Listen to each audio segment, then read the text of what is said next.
arkadaşlar, kanalıma hoş geldiniz. Bugün sizlerle birlikte les yapıştırıcı ile slime yapacağız. Nasıl olacak çok merak ediyorum.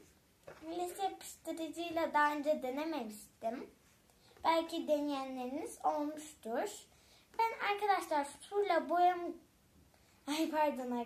suyla yapıştırıcımı karıştırdım. Mavi boyamı da koydum arkadaşlar ben. Çok zaman kaybı olmasın diye. Şimdi mavi boyamı da karıştırıyorum. Elimle dağıtacağım.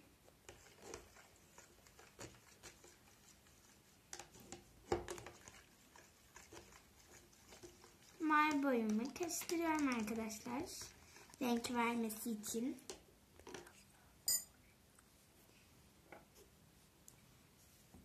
Mavi boyamdan birazcık daha koyacağım. Çok renk vermedi.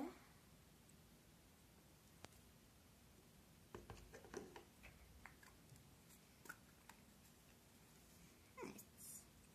Birazcık daha koydum arkadaşlar mavi boyamdan. Arkadaşlar bu videomda tıraş köpüğü kullanmayacağım slime'ımdan. Yeterli bu kadar arkadaşlar karıştırmamız. Şimdi bardak suyumuzu koyacağız.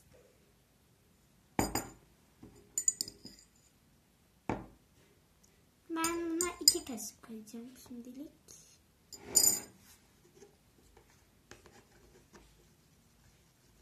Arkadaşlar katılaşmaya başlıyor.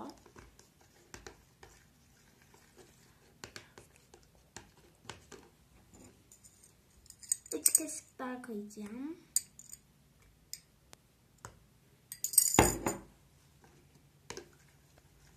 Arkadaşlar ben çok zaman kaybı olmasın diye bunu karıştırıp geleyim.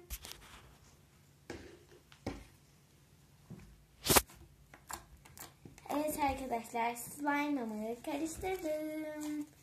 Şöyle şunları da kenara çekelim. Slime'ım böyle oldu arkadaşlar. Çok güzel oldu. Fluffy slime'a benzedi.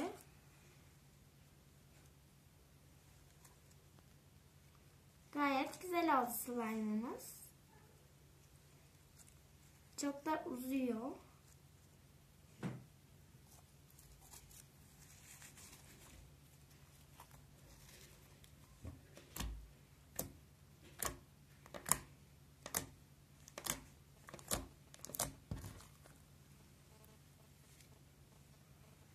Merhaba.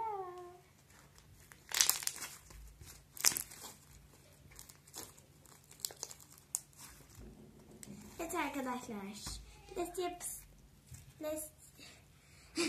Söyleyemedim bir türlü. Les yapıştırıcımızla slime çok güzel oluyor. Öneriyorum. Siz de yapın. Evet. Neyse arkadaşlar bu videomuzun da sonuna geldik. Görüşmek üzere.